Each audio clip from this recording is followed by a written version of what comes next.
The holidays mean more travel, more shopping, more time online, and more personal info in more places that could expose you more to identity theft. But LifeLock monitors millions of data points per second. If your identity is stolen, our US-based restoration specialists will fix it, guaranteed, or your money back. Don't face drained accounts, fraudulent loans, or financial losses alone. Get more holiday fun and less holiday worry with LifeLock. Save up to 40% your first year. Visit lifelock.com/podcast. Terms apply. Welcome to PeopleTech, the podcast of WorkforceAI.news. I'm Mark Pfeffer.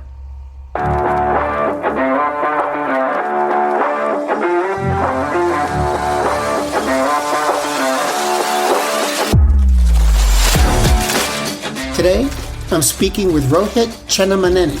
He's the co-founder of Darwinbox. They're an end-to-end platform that helps customers automate and understand the value of their HR processes. He's having to address changing customer demands as well as the growth of AI. That's what we're going to talk about on this edition of PeopleTech.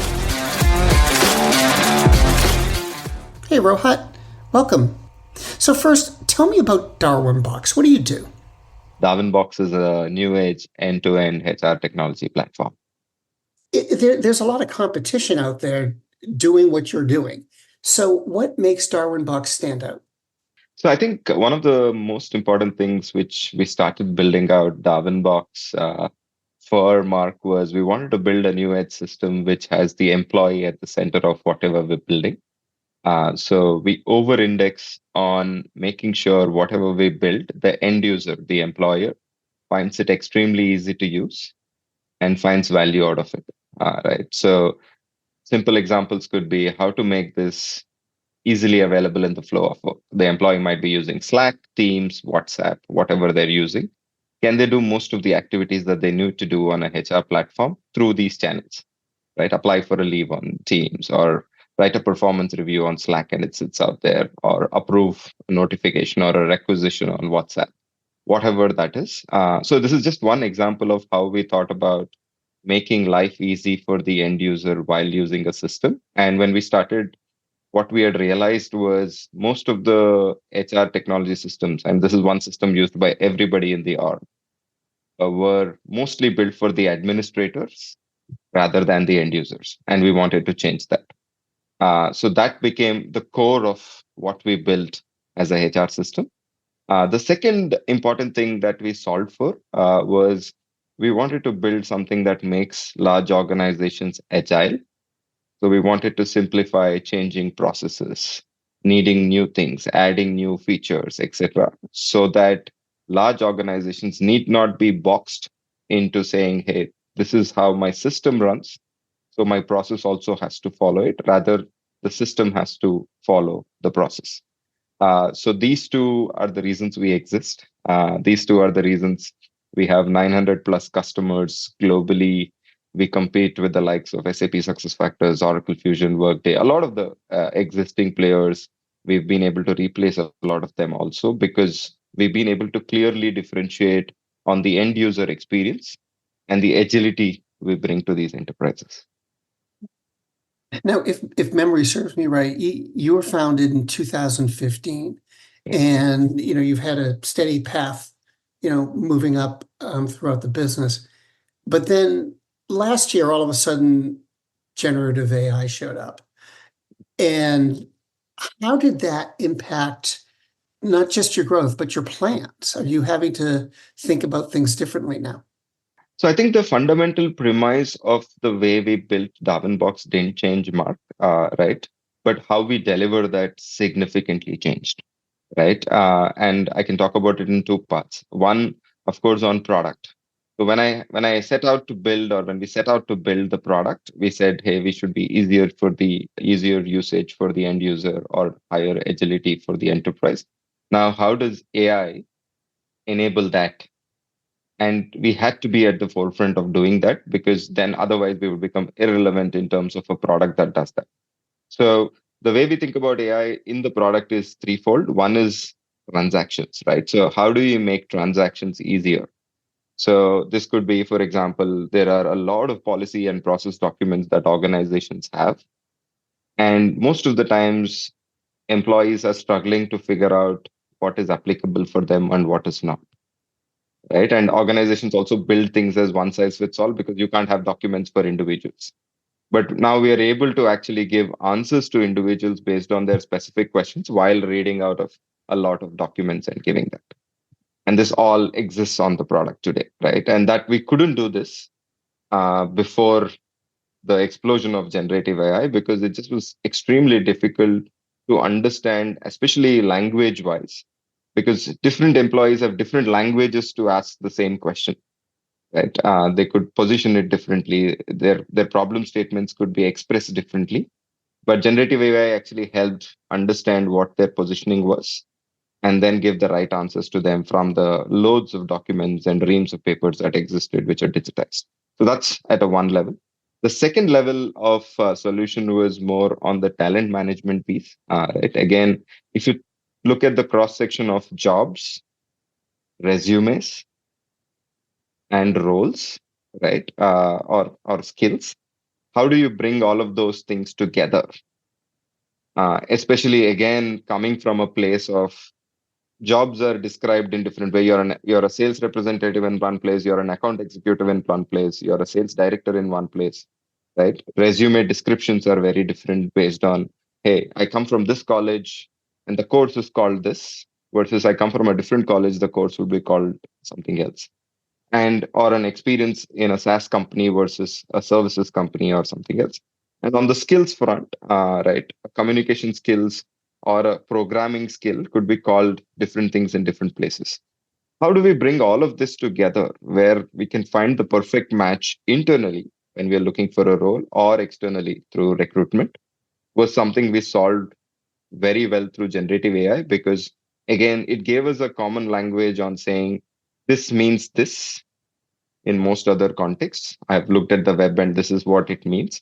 And it brings all of that together, saying maybe this person applying to you might not say it in the same way, but probably is the right fit for the role on the skills front, right? So again, that was a big area of focus for us as we built out, and now we have like a whole marketplace of this. The other advantage we had, Mark, is Microsoft happens to be an investor in Darwinbox. And as a strategic investor, they are using us as the partner to build out a lot of co-pilot use cases on the HR front. So we're getting access to a lot of new innovations, which is still not out in the market, where even for Microsoft, they need great use cases for the technology that we're building. And for us, we get access to certain technology for the problems we are solving. So as a combination of this, we are able to bring out a lot of features around recruiting, around talent management, around all the operational internal support issues, etc. That's solving through AI, right? So of course, right, this acceleration will mean that how the product looked for 9 years that we existed will be very different from how it will look for the next few years that we exist or many years that we exist. And that's a big shift that we are going through. This is more on the product side. And again, on the support side as well, when we are answering queries, when we are building some things for customers, etc., things are a lot more accelerated, which means we can actually deliver a lot more for the customers. But you still face the problem of having to push through all of the buzz that's out there. I mean, it seems like everybody and their mother is coming out with an AI powered platform. So that makes a big competition in terms of marketing. How do you make yourself stand out when you're trying to get your message across? So I think it's a great question, Mark, because it's definitely a challenge around getting the message across because there is so many people talking about it, so many funded folks talking about it. But I think the biggest advantage in this AI way is for players who already have existing data and content, right? So application software that already exist are in the best place to show results to customers. So for example, if I go back to one of my customer who's been with us for the last 3 years, 4 years, and layer my AI application on top of it, they'll be able to see outcomes today. Versus any new platform that's coming in today will have to generate enough training data on their platforms, right, with a live customer to be able to show impact 6 months from now, 1 year from now. So that's the head start we have as a product, or most application software have as a product, which have been around for a while. So I think we are very well placed to capture this AI wave because we can actually show results immediately for our customers because we have training data, etc. And we will also be able to sift through a lot of noise on what AI can do and cannot do because we'll actually have real examples. So I think that's the advantage that we're playing on as a platform and as a company, right? But I would still say the noise around the marketing that's happening on AI, of course, is a tough one to break through. But I think the biggest difference that we'll bring in is we'll have real life use cases where companies or customers have benefited from this, which will be the biggest marketing that we can ask for. And what are you hearing from customers or prospective customers, about not just your tool, but also all of these AI features in general? I mean, they're really getting snowed by it in terms of messaging. What's the feedback that you're getting? So I think it's very interesting, Mark, that right from boardrooms, which we are a part of as founders of companies, right? The investors are asking these questions, the public markets are asking these questions, which leads to the CEOs asking it to their management team on saying, "What are you doing on AI?" Which leads to management team asking individual teams on saying, "What are you doing on AI?" Right? So a lot of pressure is coming top down because of all the noise that's there. I think what we are seeing a lot more is um, functional leaders, right? And this could be HR leaders, this could be finance leaders, this could be sales leaders going into the experts, right? And this could be consultants or these could be product companies like us and saying, right, which parts can we leverage, right? And it's our responsibility also to educate them back on saying there are these areas where you'll see significant impact going forward. But there are some areas where, right, there's a lot more to be done, for example, on bias, a lot more to be done in terms of hallucinations, etc., which are limitations of the capability of the technology, where you might not have an immediate answer. And that's something that needs to be played back to the management teams, to the CEOs, and to the boards, because there is definitely immediate impact you can see, but not in all areas. Right. So, and that I think is the part where we have to keep our counterparts honest on the client side. But the ask is a lot, right? Every quarterly business review with my customers I am in, I get asked on saying, "Hey, what are you doing on SA?" And now we're almost preempting it AI. So we are almost preempting it to say, "Hey, these are the things we're doing on AI." But hey, we also have a webinar which talks about where you can see impact, but where you cannot, because we also believe, given our access to Microsoft, we know the cutting edge of technology on AI. So we can actually be ahead of the curve in terms of telling you what's relevant and what's not and what's coming. Are the demands the customers are making changing because of AI? In other words, are they asking for new capabilities that they think AI can deliver, or are they just asking for the same type of solution, which they assume will be done better?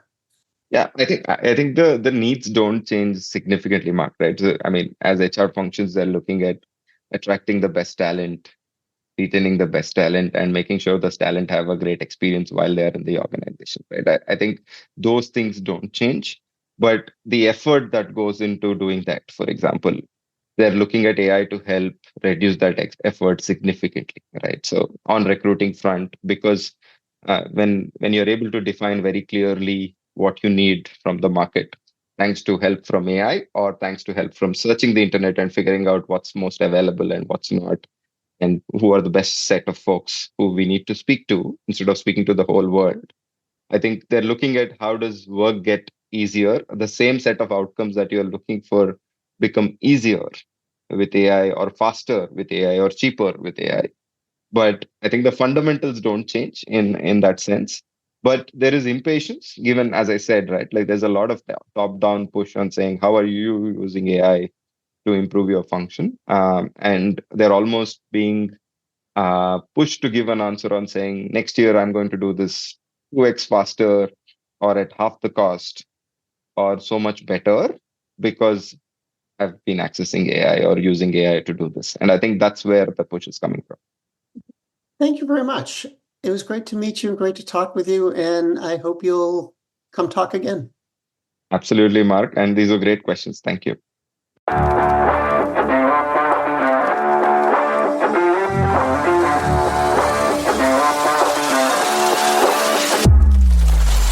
My guest today has been Rohit Chennamaneni, the co-founder of Darwinbox. And this has been PeopleTech, the podcast of WorkforceAI.news. To keep up with AI technology and HR, subscribe to Workforce AI today. We're the most trusted source of news in the HR tech industry. Find us at www.workforceai.news. I'm Mark Pfeffer.